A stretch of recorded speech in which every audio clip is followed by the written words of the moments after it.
Well, hello there, people of the internet, and hello again. I'm TheMBmulti. Welcome to part 17 of Doki Doki Blue Skies. In the previous episodes, what did we do? In the previous episodes, oh yeah, we had a fucking horrible nightmare at school with Sayori and Yuri, about Sayori and Yuri, which was actually the first the first scary part in this game since the Halloween episode. And Yuri came over afterwards. We fell asleep for an hour and Yuri was away for an hour, and then we walked in the bathroom and we found this. So we are here to confront Yuri in some way about what's going on. Exclamation points, says Yuri. Yuri! Huh? She quickly pulls her sleeve down. She grimaces in pain as she does so. It must have agitated her fresh wounds. It seems like my brain has short-circuited. I have no idea where I should look. I somehow can't bring myself to make eye contact. Yuri's opted to hide her face behind a sheet of hair, nervously weaving a strand of hair between her fingers. Yuri, did you do that? Would you believe me if I said that I didn't? No? What did you use? Yuri's eyes dart downwards for a second. There's a bloody razor blade on the There's a bloody razor blade on the floor. The tiles around it splattered with tiny droplets of blood. Oh, hang on, tiles? This looks like a wooden floor, to be honest, but okay. I gingerly pick it up with two fingers and wrap it in a wad of toilet paper. Have you been cutting yourself in here this whole time? No answer. She still won't look at me. Why? Was it because of what I said about Sayori? Yuri, I'm sorry. Truly, I should have been more considerate. I didn't mean to come off in that way. I was just... At this, she finally breaks her silence. No. Yuri, it's not your fault, Mark. I'm afraid that it's just me and my own failings. What are you talking about? If I hadn't said anything, this would have been inevitable. Huh? I don't get what you're saying. Could you help me understand, please? Okay. But could you give me a little time to clean up and think things through a bit? Of course, I'll be waiting in the living room. Wait. What is it? Do you need any help? I just need some bandages and rubbing alcohol to clean and dress my arm. There should be some in the medicine cabinet over there. Feel free to help yourself to anything you need. And tell me if you need any help. I got it. Now excuse me. I shuffle out of the bathroom, although not before I pocket the toilet paper covered. Yeah, I was about to say, don't leave the razor blade there. That thing is going straight into the trash. Yes, exactly. Yuri, my body feels like a stone as I sink into the couch. I don't know what to say. I don't even know what to think. The reality of it all was just beginning to hit me. Yuri cuts herself? It's true I've never seen her without long sleeves before, but how could she be doing such a thing and why? Does her family know about it? All of a sudden an abundance of thoughts pour into my mind, as if a dam had burst in my brain. With the shock worn off, there's just too much to think about. Is Yuri seeing a doctor for this? There's got to be some kind of therapist that specializes in this, right? And I had to think about it, but is Yuri suicidal? Oh, there's someone else! There's someone else that has that same issue that you should be worrying about a whole lot more than Yuri. Trust me on that one. I'm so lost in my ruminations that I hardly notice when Yuri's in front of me. Oh, you're out. Are you okay? Sorry, that was a moronic thing to say. Are you good to talk though? If you're not comfortable, you don't have to. No, it's okay. I'd feel terrible if I were to leave you clueless. Really, you don't have to force yourself. But this is the sort of situation where I do need to force myself. Oh god, we're in a cycle of uncomfortable politeness. Well, if you're sure. But just remember that you don't have to tell me everything if you're not ready to yet. Thank you, Mark. We sit together in silence for a moment, even though we're right next to each other. It feels like there's an unfathomable gap in between us.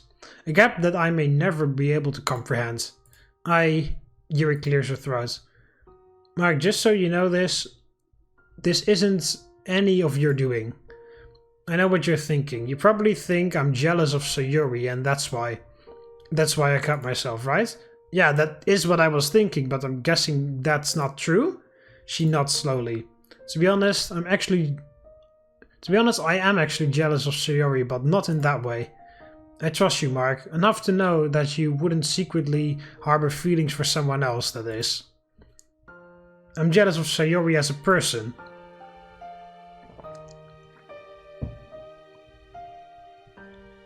I wish I were anyone but me. Tears starts pooling down the corners of Yuri's eyes as her voice starts to waver.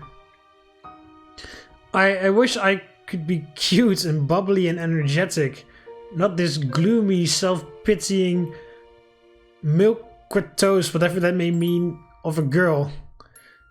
Oh god, no! Yuri!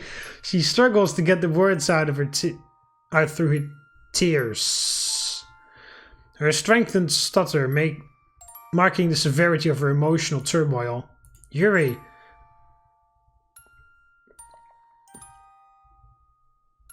That's not all either. I'm jealous of your relationship with Sayori. I could never imagine being that close to someone. To be more accurate, I'm jealous of the relationship itself. I reach out to hold Yuri in my arms, but stop when she flinches at my touch. But what about us? What about us? I don't know the rest of the lyrics, but it's a song from Pink. Don't you think that we're close? I love you just the way you are, Yuri. She shakes her head, wiping her face with a sleeve. I've been keeping all these secrets from everyone, including you. It's like... This is like a self-exile, isn't it? The wavering love she makes breaks my heart. How can I be close to someone if I can't help but hide my true self? Yuri, I don't really know what to say, except to deny your claims. There's a reason why I started dating you, because I love you. Wow, okay. And these thoughts, this is why you cut yourself today? Do you do it often? I harm myself when I get overwhelmed by my emotions. Obviously I wasn't thinking straight when I went to the bathroom just then. I hate myself so much sometimes that I need to take it out on my skin and flesh. How else am I going to receive my punishments? Punishment? You don't need to be punished for anything. You need to stop doing this to yourself, Yuri. She gives me an absolutely miserable look. I know, but I don't know if I can. Could you please try to stop though? Please? Have you talked to your parents about it? Could they help? Wow, go there, yeah. When Yuri finally speaks, it's barely audible. I imagine they would have done anything in their power to help me. It suddenly hits me like a truck. Yuri's parents say, holy fucking shit, man! How the hell are you so slow on that? I mean, I was 100% sure her mother was dead, but she didn't really speak about her dad, so it's like, okay, maybe her mother is dead and her dad is like angry and like lowering her self-esteem, but no, okay, they're both dead, okay, but yeah, Yuri's parents are dead. Like, yeah, holy fuck, man, how the hell do you only notice that now? Like, what the fuck? All these clues and I never know. Oh, I don't know if I noticed I don't know if I noticed it at the first one, but I noticed it a lot earlier than you at least. Her nervousness whenever I asked about her family, her constant use of the past tense, but yeah, that was so incredibly obvious. Like, how the hell did you not pick up on that? My eyes begin to tear up at the realization of all the pain that Yuri's been through. She looks like she's trying to put on a strong front, but tears quickly begin to roll down her face again. They're gone, aren't they?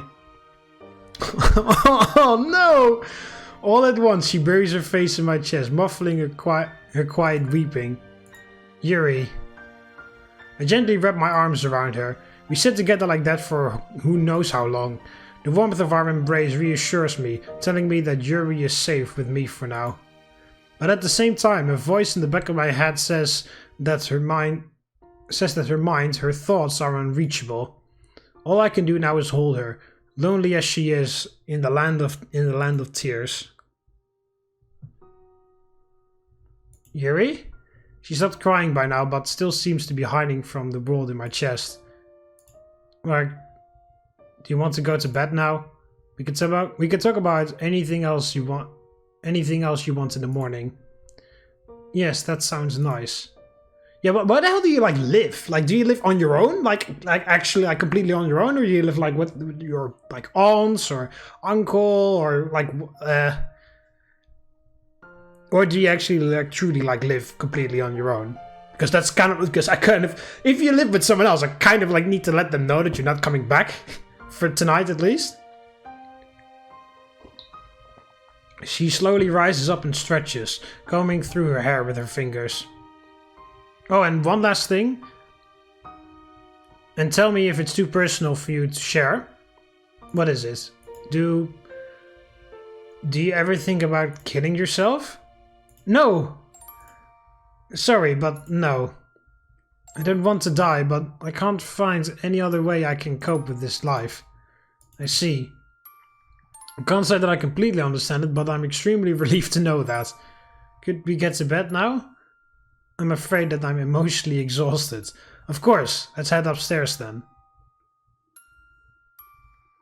You can take my bed, I'll just sleep on the couch in the living room or something. If there are like parents in this house, there should be like a master bedroom that I could get into. So, you know, I don't need a couch, I guess. Wait, Yuri suddenly reaches out and takes hold of my sleeve.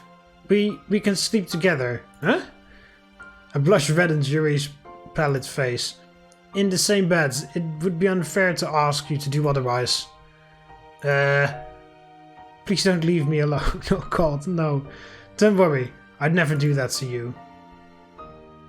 We get ready for bed and soon find ourselves snuggled together under the covers.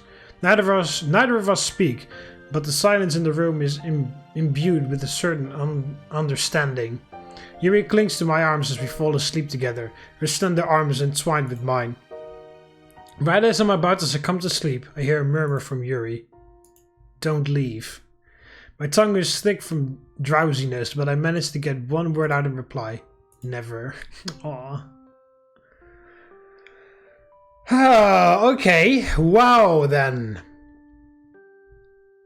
But still, I still don't want to abandon Sayori entirely, because I completely feel like I'm abandoning her right now, and that's not good for her either. You know? Fucking hell. I mean, like, Yuri is jealous of the relationship, the tight relationship I have with Sayori, even though she knows that I wouldn't betray her. So yeah, like, Yuri knows that I wouldn't betray her for anything like that. It's not like I would cheat on her or anything. So the only reason why she is, like, so sad is because she also wants to have such a relationship like I have with Sayori, but she just, like, for some reason thinks that that is impossible with her. Because she hates herself for some reason. So, and that's why she...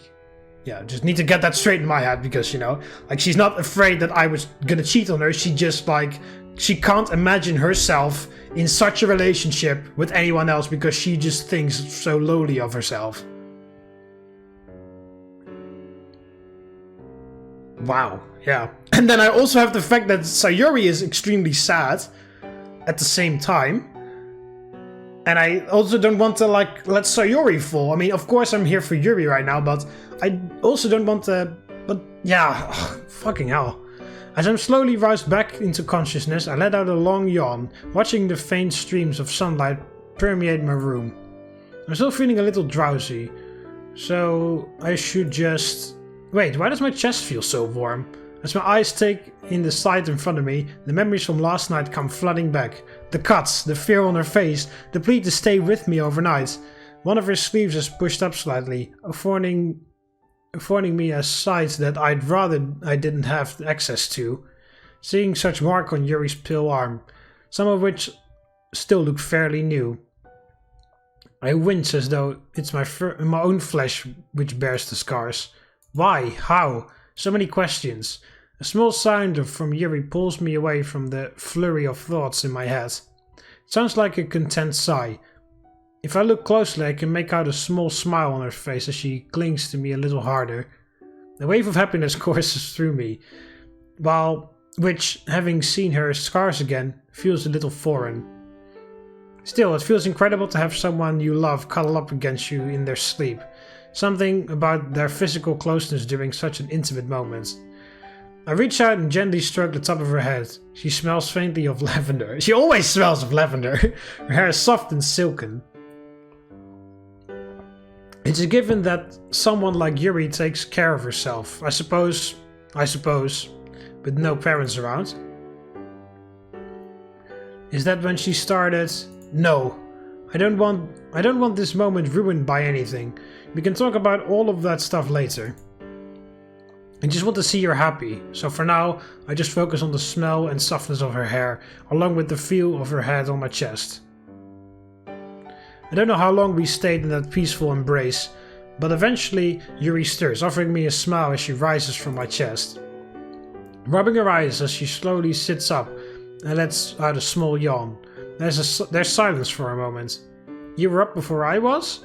Yeah, hard to believe, right? Don't worry, I find it just as hard to believe as you do. My attempt at humor is weak. Yuri laughs as well, but it's easy to tell that that's a little forced. There's no denying the tension. The elephant in the room may have been averted while we were sleeping, but there's no escape now. So, Yuri, I was wondering... She abruptly gets out of bed and heads for the door. Without a glance back in my direction, she speaks. Her assertive tone surprised me. Let's make breakfast, Mark. But, please. She turns to face me. And while she isn't making eye contact, I can read the message on her face. Not yet. Warily, I climb out of bed and follow her down the hallway, wondering how the rest of the day will go. I'm wondering that myself as well. To say that breakfast wasn't a comfortable affair would be quite the understatement. Yuri wasn't making eye contact and even stopped frequently to ensure her sleeves were completely covering her wrists. Every time she picked up a knife to cut some food, I couldn't help but wince. Oh god, yeah. My mind was doing me no favors as she cut herself with a knife. Last night she used a razor blade. Does she have a stash of them at my home? Does she have a stash of them at home? Or is her cutting habit related to her knife collecting hobby? Attention has grown tenfold since she woke up, but I'm desperately trying to think of a way to break the uneasy silence, but I can't come up with anything. Diplomacy can only get me so far. How am I meant to even approach the topic? I've never had a friend who's self-harmed before. I stare into the last remaining crumbs of my meal. Eating in silence has proven to be unbelievably awkward. Desperate for something to do, I stand up and head for the sink. At least the prospect of washing up my plate gives me something to focus on. As I stand by the sink, Yuri's voice pierces the silence. I'm really sorry. For what? She gestures around her. For this. Oh, fucking shit. For everything. I dump the unwashed plate in the sink and walk over to her. She's staring forlornly at the ground. You don't have to apologize for anything, seriously. Am I the only person who knows? Yes. Then, well, sorry if I sound presumptuous, but... Well, I imagine it must be pretty hard, right? Very much so. It's a little overwhelming.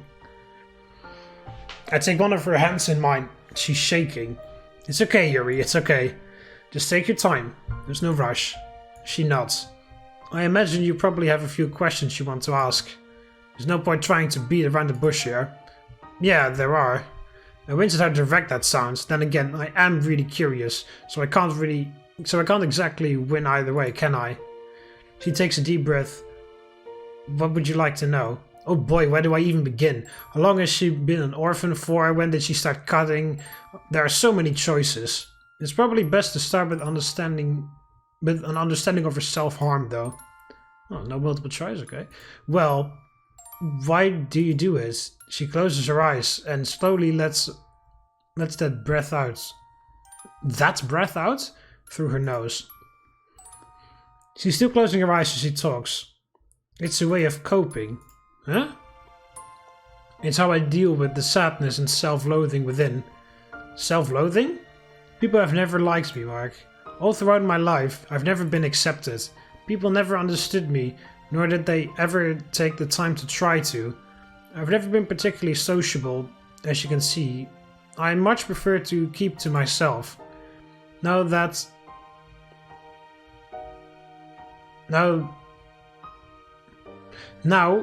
alone wouldn't be too bad.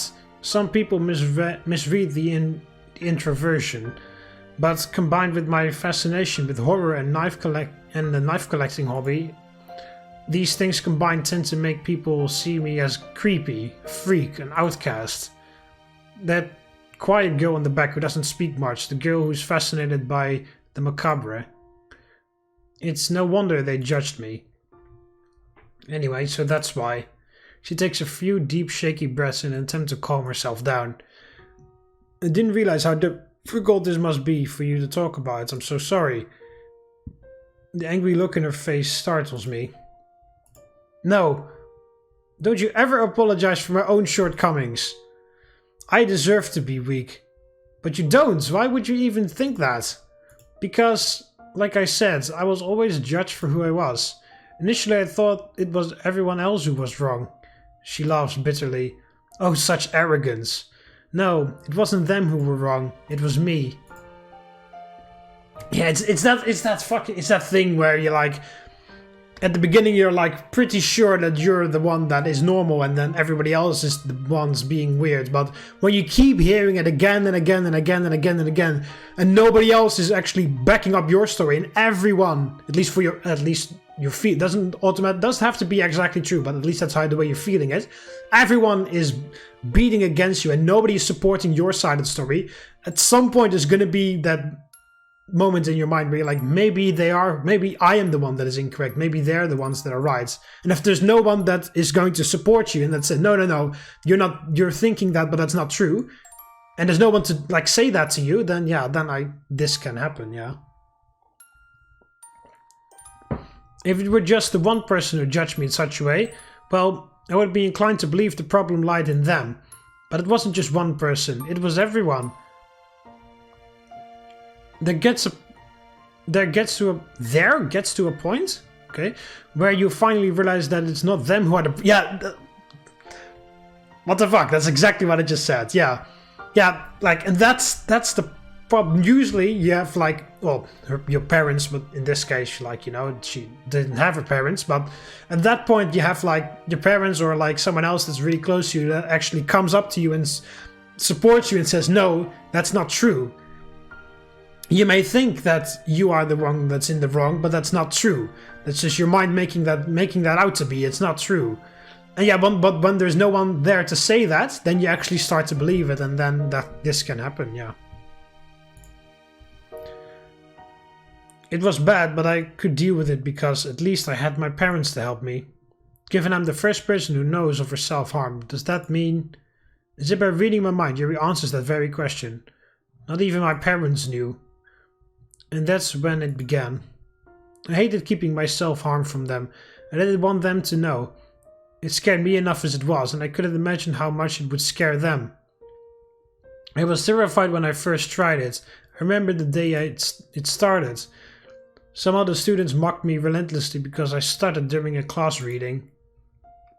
I was always used to dread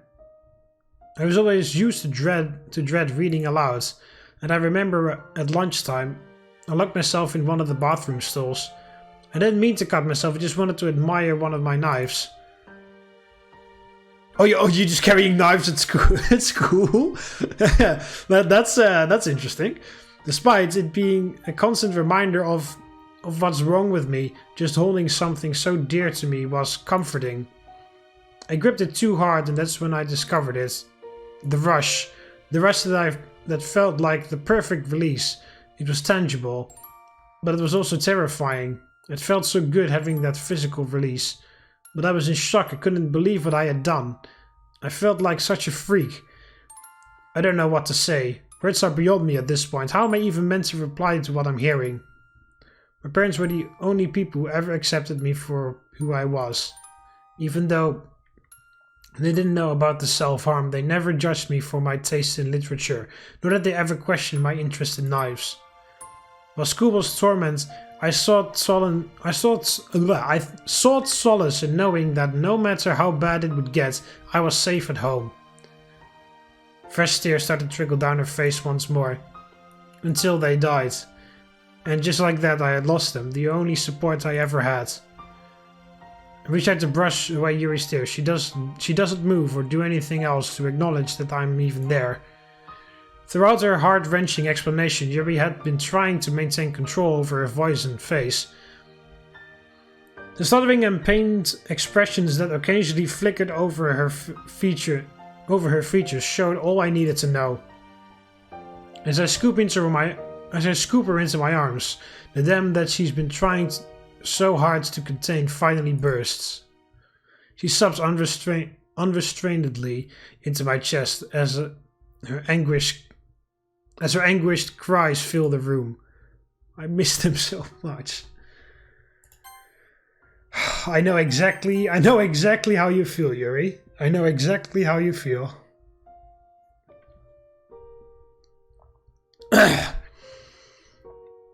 My vision is blurry as she drenches the front of my shirt. I can physically feel her cries on my chest, right next to my heart. I want to see them again. I know exactly how you feel, Yuri.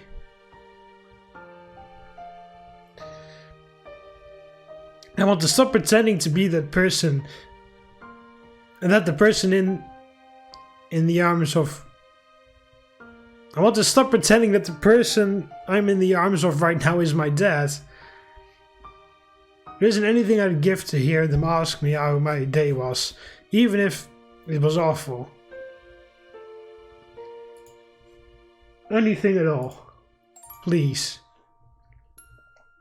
Yeah, well, my brain is pretty much in a frenzy. Yeah, that's actually quite true. Say something. Yuri is going to... Yeah, oh yeah, go. Yeah, go with that one. It's going to be okay. You're not alone anymore. I'm here with you. I'm never going to leave you, I promise. She looks up with big, wet, purple eyes. You really mean that? Because I don't know what I'd do if I lost you as well, Mark. Of course I mean it. I swear on it.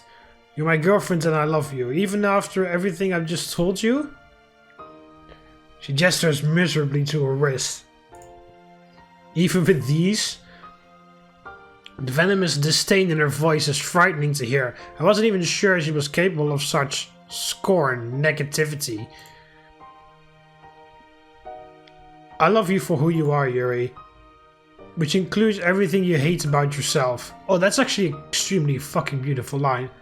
Scars or not, you're my girlfriend, and there's nothing going to change that. Although I do actually have to spend some time with Sayori to sort our friendship out. Not our relation, but our friendship. A strange look comes over her face.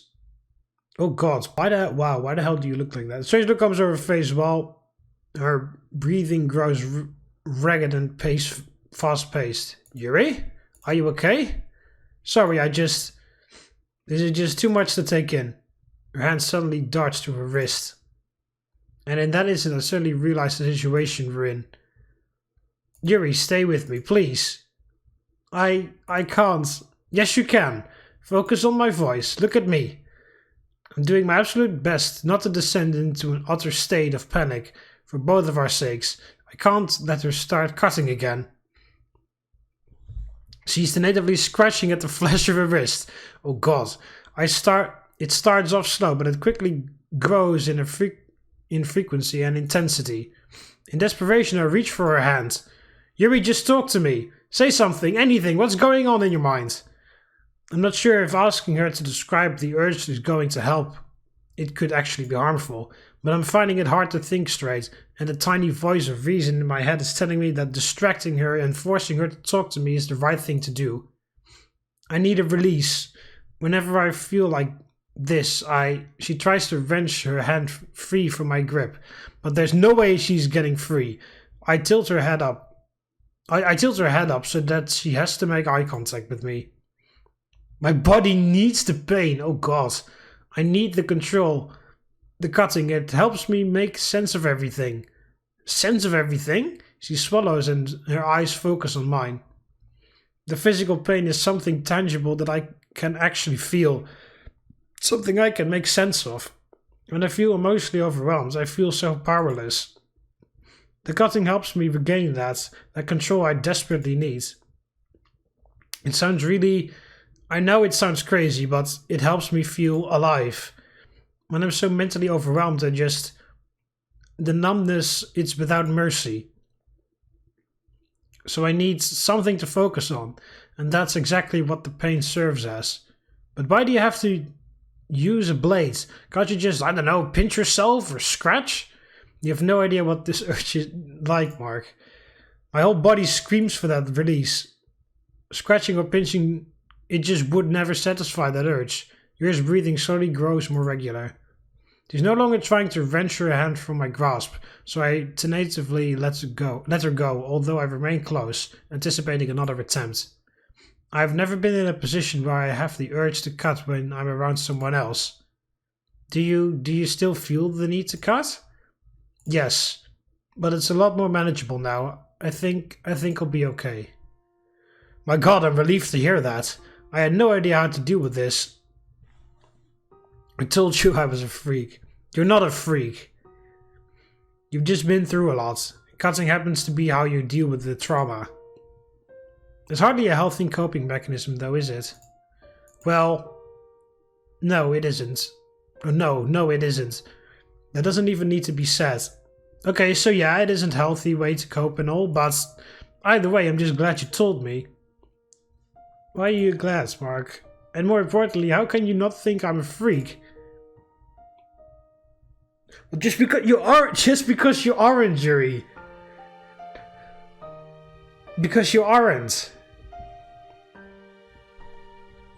Anyone in your position could have fallen into this rhythm. Some people faster than others, and that's just the thing. We're all different. Some people takes much more effort to reach this point than other people's reach it, like when they break a mirror or something. It's, you know, it's like, yeah. I don't know why, but I don't see this as freakish behavior at all. It makes me sad, sure, but it doesn't creep me out. Plus, I'd like to think I have an open mind, you know?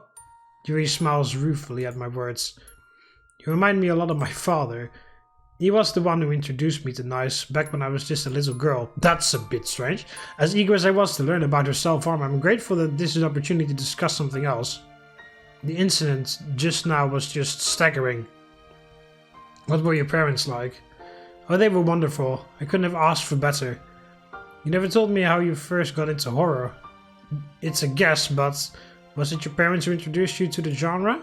After everything that's happened so far today, the genuine smile on her face truly is a sight to behold. How did you know? I'm psychic. Ah, kidding, I was just very intuitive. I just had an idea. Why don't you tell me more about them over a nice cup of tea?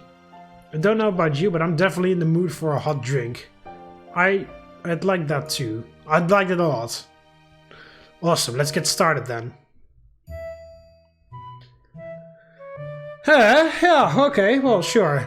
I was hoping the change of topic combined with the relaxing tea has really helped to bring a sense of normality to the day.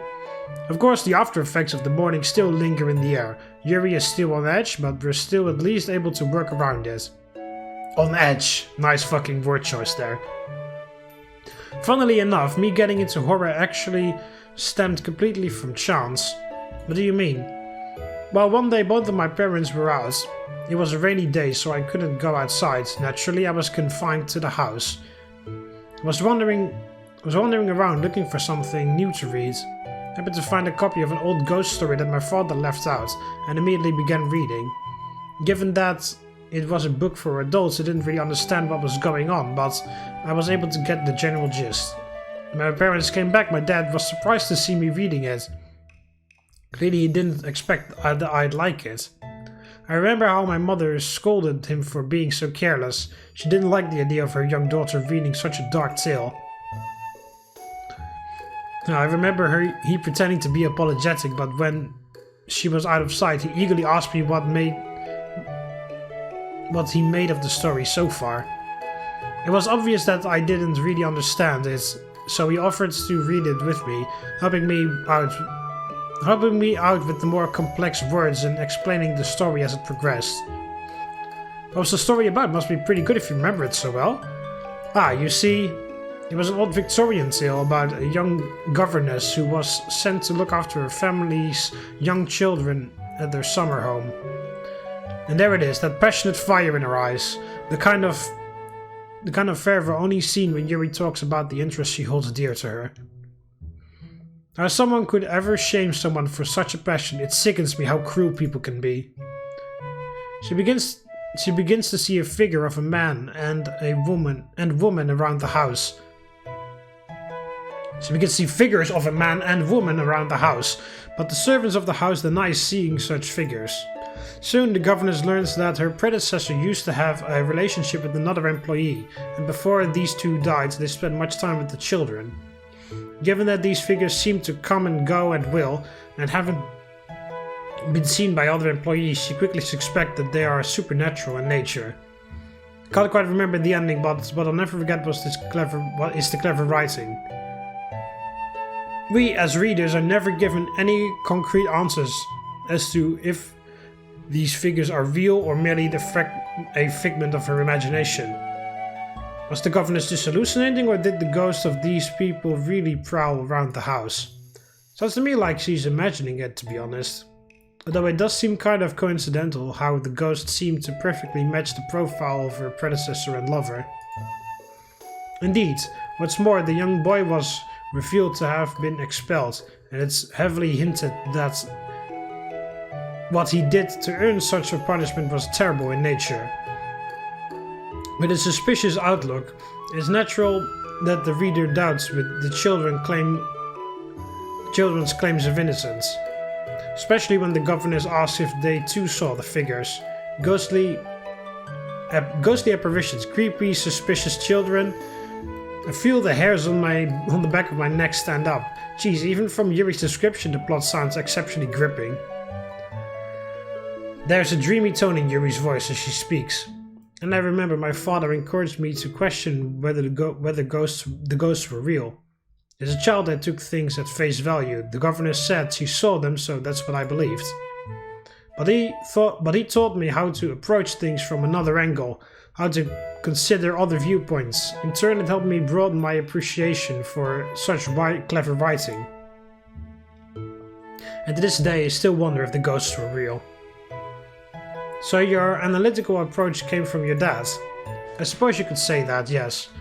He was always methodical and organized in nature, so it's a given that his personality rubbed off on me. I think he'd be really proud of you, Yuri, if he could see you now. Tears slowly leaked down her face once more. Would he? I hid so much from him. I pulled her close to me, tenderly caressing her cheeks with my hands. We all have our demons, Yuri. Everyone has things they regret and things they don't want other people to know. To hell with other people if they judge you for the things you liked, or your quiet nature. Because I love your characteristics. Even if you hate them, I love them. They make you who you are. If you enjoy horror, if you enjoy collecting knives, who has any right to shame you for it? Fuck them! They don't know any better. She gives me a watery smile. Thank you, Hug. You really do mean so much to me. And I'm so glad that we met. Having someone like you in my life is... I can't describe it in words. Well, we must be tough then. If even you can't describe it. It makes a sound that sounds like a mix of a laugh and a sob. Hey, Yuri? Yes, Mark? If you don't mind me asking, when did your parents... You know... It's okay, you don't have to answer. Last February. It was a car crash. Ah, right, I'm so sorry. It was probably insensitive.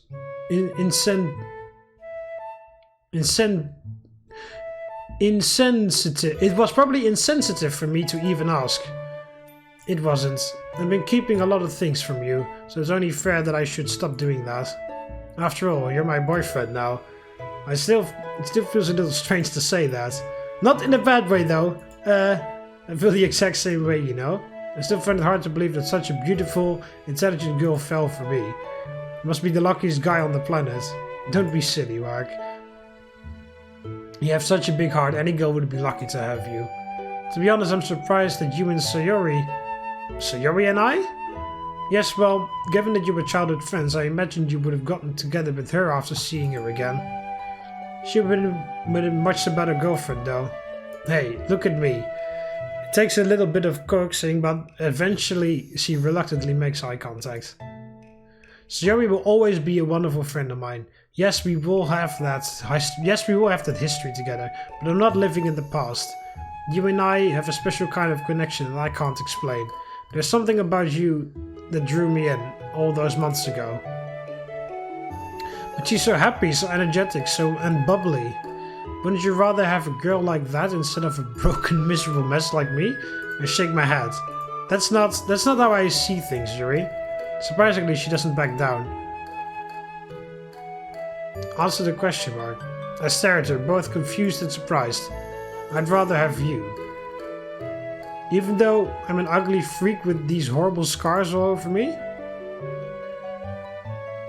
Your scars are... That is not a correct... Okay, I'm gonna save, obviously. Yeah, save game, yeah, there. Your scars are beautiful. That's not the right thing to say. You are beautiful. Yuri, either with or without scars, you're beautiful. And nothing will ever change that, okay? No one will ever be able to convince me otherwise. I chose you for a reason, never forget that. I don't know. It's not that easy. I know it isn't, just try to remember, okay? I'll try my best, Mark.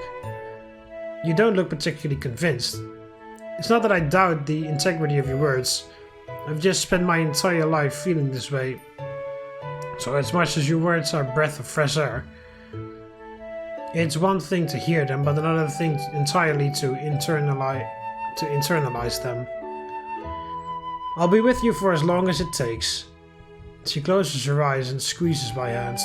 Hearing that means more than you could ever imagine. Anyway, the sound of my stomach loudly gurgling fills the room. Wow, amazing timing as ever, Mark. I'm sorry. It's okay. I suppose it is a good time to go and make food, don't you think?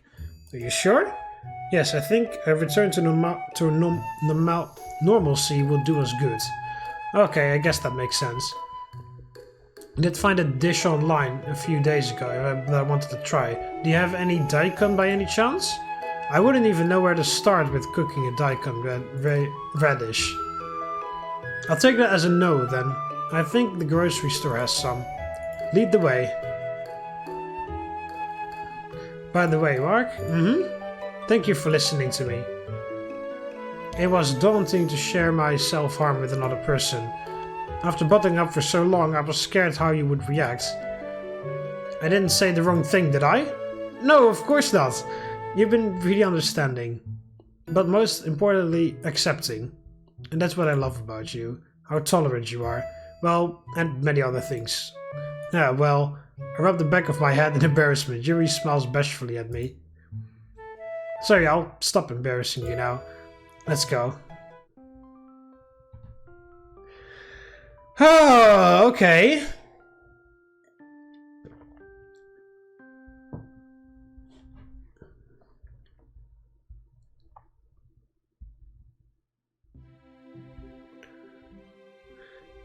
Alright, well, let's save it here and then let's call it quits for this ridiculously heavy episode. Okay, hope you almost enjoyed the pain, the suffering.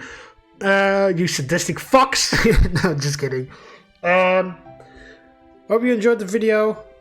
Click the like button if you did. Subscribe to join the Roman army and I'll see you in the next one. See you later, Romans. Walete.